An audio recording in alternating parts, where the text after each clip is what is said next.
2015-დან 19 წლამდე გოგონებში აბორტების რიცხვი გაიზარდა. სტატისტიკის ეროვნული სამსახურის ინფორმაციით აბორტების მატების ტენდენცია ყველა ასაკობრივ ჯგუფში დაფიქსირდა.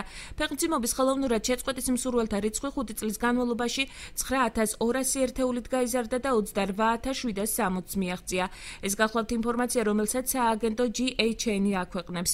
აბორტების რაოდენობა მოიმატა ჩვენს რეგიონში. საზოგადოებრივი ჯანდაცვის ინფორმაციით, სტატისტიკის მიხედვით აჭარაში 2011 წელს აბორტის 2912, ხოლო 2012 წელს კი 3364 რეგისტრირებული შემთხვევა დაფიქსირდა. უწყობრივი სტატისტიკური დაკვირვება ფორმა 402 ანგარიში რეპროდუქციული მომსახურების შესახებ მიხედვით შეიძლება ვთქვათ, რომ 2011 წელს აჭარაში რეგისტრირებული აბორტის 2912 შემთხვევა, 2012 წელს 3364. მედიკოსები აცხადებენ, რომ ორსულობის ხელოვნურად შეწყვეტის ფაქტები ძირითადად დაუგეგმა ორსულობას და ვირუსულ დაავადებებს უკავშირდება. მარე სიტუაციები, როცა აი სოციალური პირობების გამო, იმის გამო, რომ არ იყო დაგეგმილი ორსულობა, დედები მიდიან ამ ძალიან ცუდ გადაწყვეტილებაზე.